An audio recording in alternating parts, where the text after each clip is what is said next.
Welcome back, live from Jess King's World on my Hip Hop Ish. We present to you Dope Read.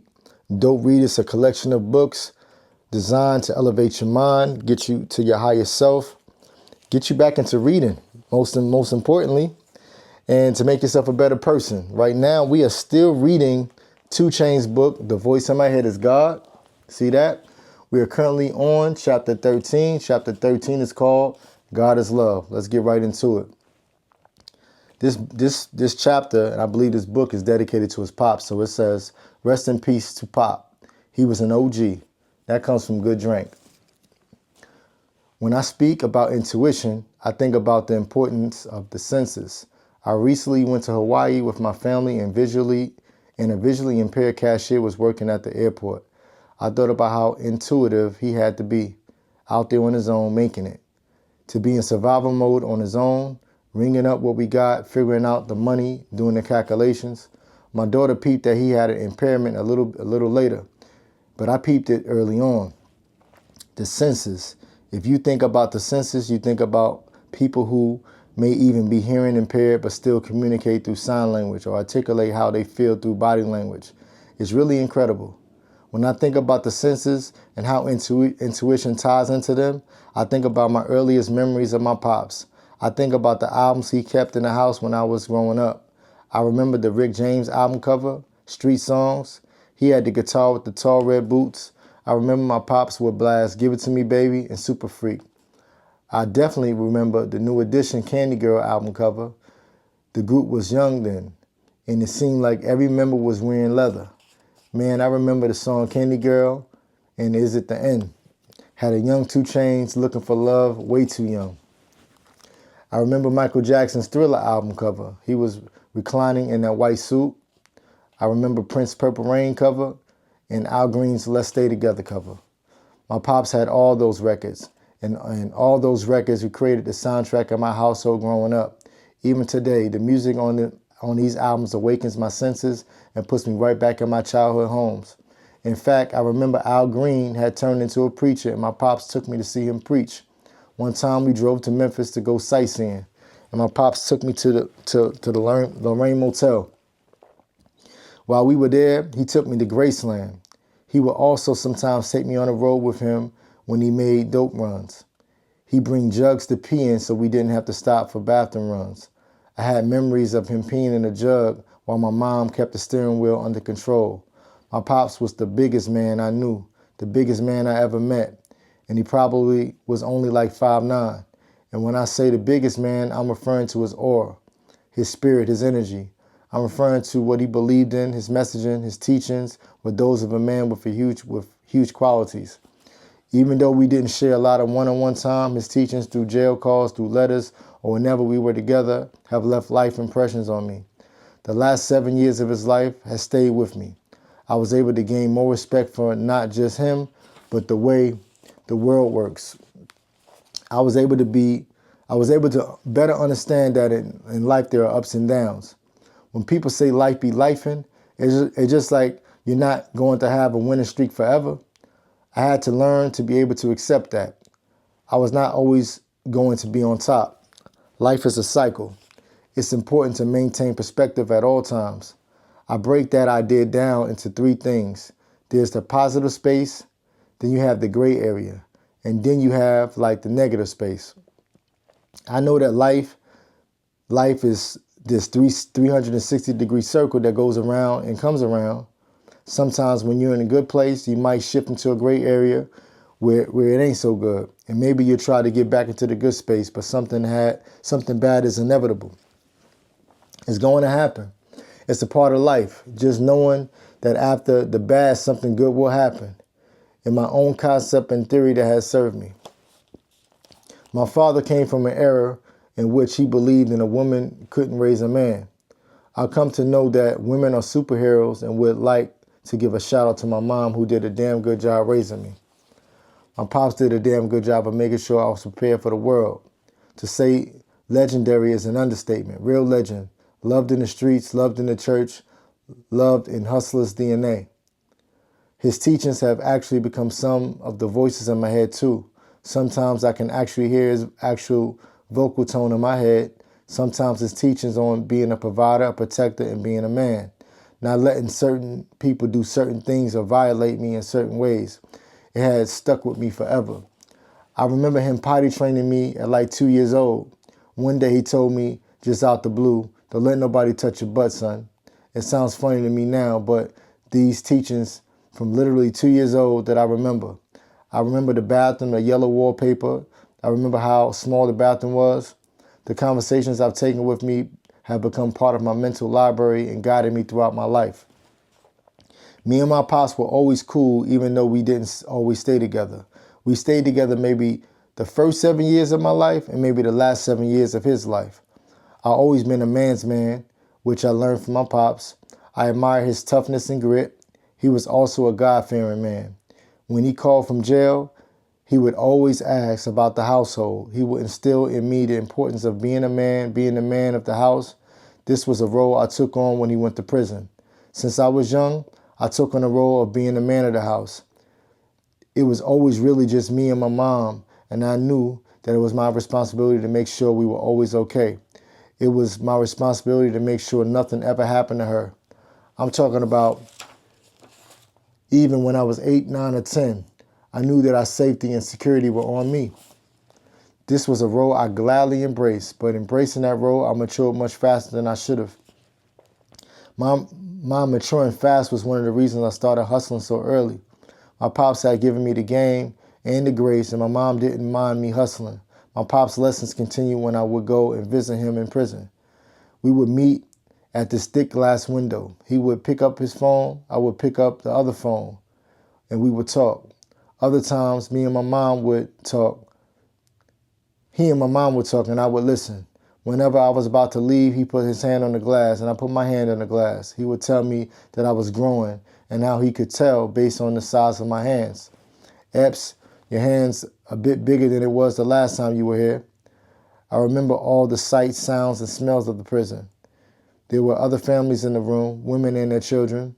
There was no privacy. I remember the other prisoners on the other side. Some of them had pain in their faces. Some of them had joy on their faces. Some of them talked like they were saying something about regret.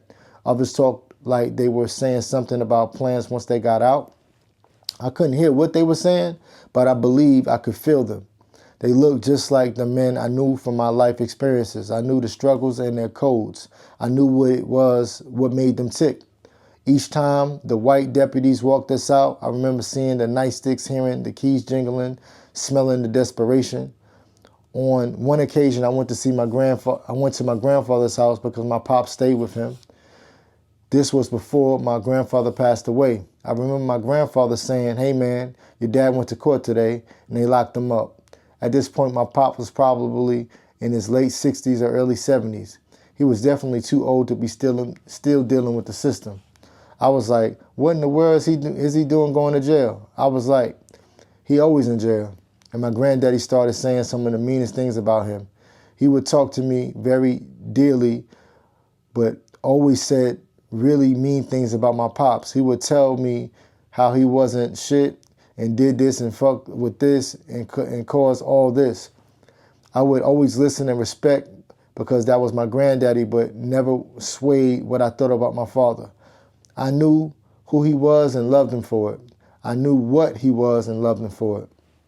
1 year, 1 month, 1 week, I found out he was about to be released from prison. Around the mid-2000s, I knew I wanted to be there for him, and even more than ever. He was getting up there in age, and I wanted us to spend more time together. I had a house, and I had a hustle that supported the people who depended on me. At the time, it was just me, my wife Keisha, and my mom at the house. This was before I bought my mom her own house. Something told me to go pick him up from the Jackson County State Prison on the day of his release and bring him home with me. Forget all the nickel and diamond and hustling he was doing. He needed some stability. He needed his son. We rode to go pick him up, and everything immediately after seemed like a whirlwind. My pops had plans, lots of them. The first thing he needed to do was visit the bank. He had like $9,000 stashed away. He wanted to get a cell phone and a new suit. We went to Verizon to get him a phone. One of the funny things was that they were asking him to come up with an email. It didn't register to him that he could come up with an easy email and just make the password difficult to guess. This man's email was about 20 characters long and had exclamations, dollar signs, and at signs in it. I told him, no, you don't have to do that. It was hilarious. When we left Verizon, we went to the mall so he can get fitted for a suit. It was there at some men's warehouse that I told him, I think you should stay with me for a while. I got you. I'm on my rap type of thing. I'm making some money. It'll be a good opportunity for us to connect. Now he knew that I was rapping, but he didn't know the depths of it or where I was going with it. Thankfully, it didn't take too much convincing, and he agreed to stay with me. We moved him in, and the two of us rekindled our relationship as father and son, as best friends. We became inseparable right away. We would ride together, we would hang out, we would come to the studio and hang out. He would come to the studio and hang out with me and my crew. He would smoke with us. He even started getting his little packs off now, and moving some work on the low. Come on, 2 Chainz, your pops still moving packs. He thought I didn't know, but I always knew what was going on. My pops would stay with me for about 7 years. Let me rewind. My pops had been in the Army. He had this old man physique where you could tell he had been fit before. He would still do push-ups and dips. He would always walk around the house with his shirt off, like always. I used to be like, bro, put your shirt on. At one point, he had been gone for over a week, just gone. He called me and told me, I'm in Alabama. I'm good, I'm fine. I'm down here in the hospital. I was like, what's going on? He didn't tell me then, and he would never tell me. One afternoon, he was upstairs lying across the bed with the fan on. It was hot that day. I peeked into his room, and I saw this long slit under his chest near his heart. I said, bro, what is that? He said, I had a little procedure done. I'm like, what kind of procedure? Something with my heart. I'm fine. I'm cool, though. I'm good. Around this time, I was in the middle of getting a record deal. I was doing a lot of shows from an independent standpoint. I made a reputation of being a very anticipated artist. Everything was coming together, and I wanted a new house, a nicer house. My pops was the one who went with me to look at the houses. He was my voice of reason. I remember looking at this one house. It was in Rick Ross's neighborhood, like in Fayetteville. We drove into this gated community, and the homes were nice and big, but they were also expensive. I had just enough money to get the house. It was like $700,000 or $800,000. I probably had about $700. Me and Pops went to look in the doggone house, and I'll never forget my Pops saying, this is a nice house, but can you afford it? I knew I had enough money to afford the house, so the question was a no-brainer. Yeah, I can afford it. You got this kind of money? Yeah, I got about this much. You sure? Yeah, I'm sure. Okay, cool. So how you gonna furnish it? I hadn't thought about that until he asked. I was only locked in on the cost of the house and nothing else. Oh shit, damn Pops, you right. I didn't think about it like that, so we left. We kept on looking. And as time went on, we found this particular property that we had prayed for. With this one, everything went smooth, and we ended up getting it. There were some upgrades and paintings we wanted done, so my pops would go over to check on the workers and the progress with everything. He would be like, I'm just going to go over there and check on those guys and make sure they're doing it right. You don't know what they might be doing at the house. I later found out that he started becoming friends with the guys. I saw pictures after he passed. One cold November night, my pops ended up getting pneumonia from sitting in our vacant home while the guys worked. Since we hadn't been living in the house yet, there was no heat. He got pneumonia but overcame it. Then another cold night shortly after, my wife called me while I was away and told me, I just seen your dad coming into the yard and get a big chain off the dog. I was confused because it didn't really make sense. I called him to see what was going on. He told me, man, I missed the driveway and backed up into a ditch. I'm trying to get my truck out. I ended up calling my good friend Duck and told him to go over to the house and help my pops out the ditch. Duck was able to get my pops out of the ditch, but through the melee of everything, my pops caught pneumonia again. He would get better again, and I ended up going on this trip out of town. Ironically, while out of town, I ran into this young lady who used to mess with one of my homeboys in Atlanta, and she was a doctor. Somehow, we started having a conversation about the heart. I told her about all the health situations my pop had been going through and explained this red heart-shaped pillow my pop had gotten from one of his hospital stays. The pillow had a bunch of signatures and messages on it. Don't you come back. You were great. Stay good, Mr. Epps. All these heartfelt messages were written on the pillow from the nurses. The young lady listened to me tell the whole story and then proceeded to tell me, your dad is going to die soon. I was shocked at how easily and casually she said it. I didn't sense any empathy or care in what she said. I immediately got offended and started calling her all kinds of inappropriate names. Bitch, what is you talking about? What kind of shit is that to say to somebody? I didn't know it then, but I learned later that the pillow he received with those warm messages on it was one given to patients who have received care for some kind of heart congestion or heart failure. While I regret calling the young lady out of her name, I can't imagine in the perfect way of responding to someone who told me that my father and best friend would be dying soon. I had just gotten him back in my life, and at the time, that was one of the worst things anybody could have said to me. In 2012, my pops had been getting sick again. He had been sick for a while, but it started to get worse. He was in the hospital not doing too good, and I stopped in to visit him. I remember it so clearly. We were just communicating, talking, having a good time, doing what Epps men do, what fathers and sons should do. I didn't want to take anything for granted. I wanted to make sure I spent as much time with him as I could. I stayed with him for like 2 weeks just in the hospital, talking and joking. My pops was very sarcastic like most of the Epps family. We have a similar sense of humor.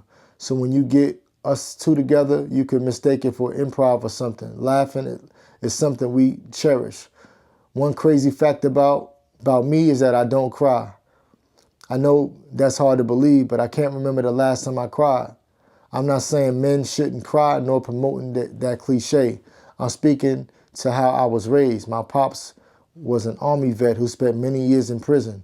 Being raised by him made me the ultimate man's man, even to a fault sometimes.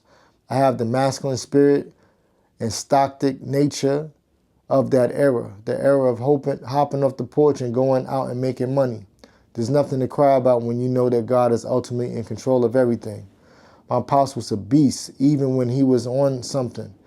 A father's role in a boy's life is vital. That's a fact. Especially the black boys where I'm from. These boys be needing someone to mirror themselves after. I know I needed it. Had I grown up without it, I would have still been tough based on how my mother had supported me and showed me how to survive, but having a man to connect with made a difference. It also created a DNA lineage for me to connect with. Do you understand how powerful it is to know where you come from? Knowing where you come from shapes your confidence. My pop stories preceded me. Me hearing Trap's superhero stories about a man whose DNA inside me automatically piped me up throughout my life. He instilled a bunch of indirect game and knowledge in me. It wasn't like he sat me down in front of a chalkboard and pretended to be a teacher. I learned on the job. My pops didn't do everything right. He didn't do everything great, but I was able to build off the things I learned from him. I was able to customize the things that worked for me and made it my own fabric. What you got going on today? My pops asked me after I was in the hospital with him for 2 weeks. I remember it was a Saturday morning and he could sense something was off on my end. I was asked to do a show in South Georgia and I didn't know how to tell him I needed to leave. I also didn't know how to tell him I didn't want to leave. I was in a real dilemma. I got a show, Pop. Oh yeah? Where about? Somewhere in South Georgia, Savannah.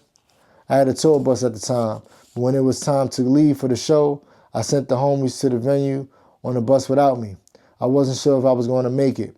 I didn't want to leave. I told the homies I might come later on and that I'll just drive myself. Y'all go ahead. I'm going to chill with my pops for the moment. I'll drive down if I make it. And that was that. They were cool with it. Me and my pops sat around eating sandwiches and fruit, laughing and reminiscing. Epps, you remember you started riding your bike before the second grade? Yeah, Pop, I do. By the second grade, I could do a lot of things on my own. Man, me and your mom was like, the hell he learned how to do that? Pops laughed when I studied his face, seeing my face as his. I even saw my eldest daughter's face in his. The hospital room was like the million others I've been in. Bed, vinyl floor, wood cabinets, a wood table and chair, a window overlooking businesses and green Atlanta country everywhere outside. My pops was hooked up to one of those machines that checked his vitals and beeped on and off. He was wearing a hospital gown and had on cargo shorts and a black t-shirt. My career in a place where I felt more powerful than ever, but I found myself looking over at my pops laid up, looking more vulnerable than ever. My superhero laid in that hospital bed telling jokes and reminiscing. Our realities were two sides of a single coin. Man, you can go down there with them if you want to, Pop said. I ain't about to die no time soon. You sure, Pop? Yeah, I'm good, man. I felt like he was telling the truth. He had to be telling the truth. He had never lied to me before. Why would he start? I hit my homies and told them I was coming. I grabbed my stuff and headed for the door. Right before I reached the door, Pops called my name. Epps. I turned around but didn't say anything. The dope man, my motherfucking role model, he said, with the biggest smile I ever seen on his face. I busted out laughing because around the time I had a song called Role Model. The hook says, the dope man, my motherfucking role model. The one thing about my pops is he always supported my music from the jump. I walked back over to his bed, still laughing. Nah, man, you good. I told him. He laughed, made a fist, and extended it my way. We pounded. He sat up and looked at me, face turned a bit more serious, more authority-like, more fatherly. Do it big, Epps. He ordered, do it big. I drove to the show with a heavy heart. The entire trip was a blur, even the show. I was more subdued than normal.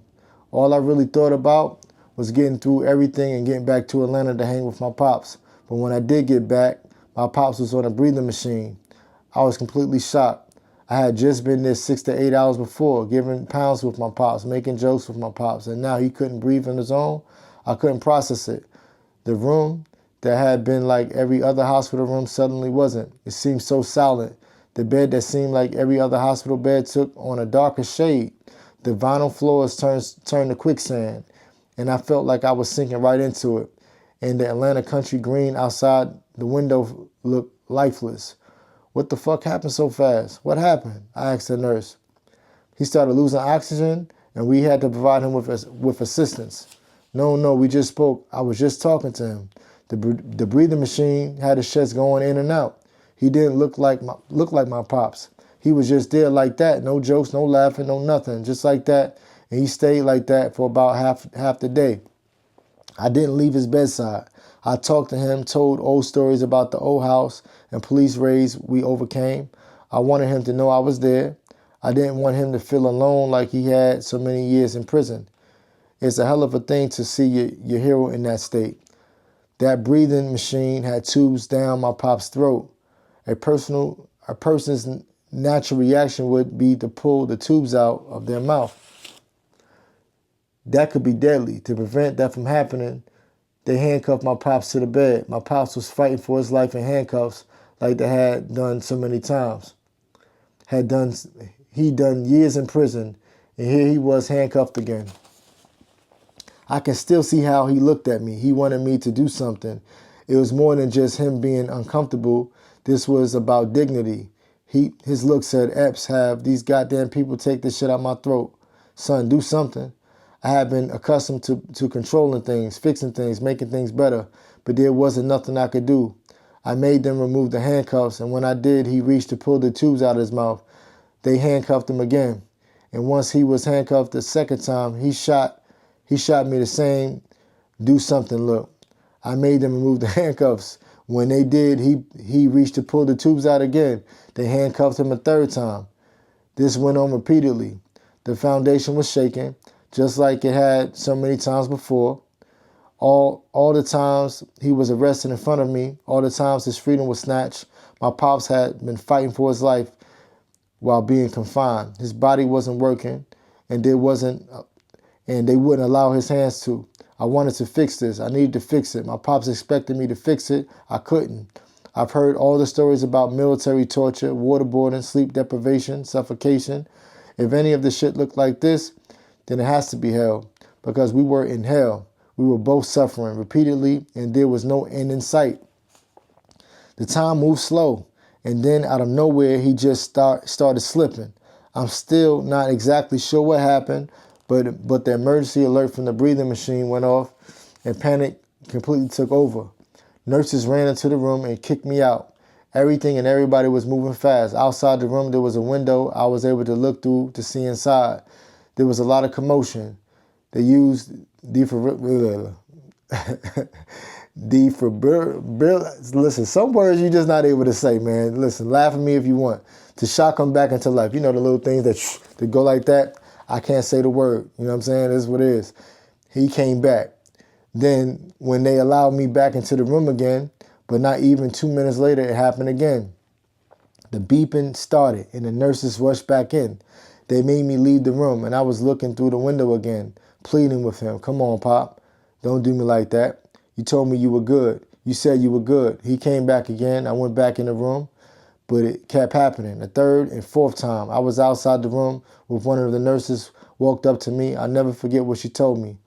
Look, I lost my daddy also, but at this point, if he comes back, he'll be a vegetable. Damn. I understand why you don't want to let him go, but you have to let him go. We already broken 2 ribs trying to bring him back. God damn. And if we were able to bring him back, he won't have the mind capacity to be anything.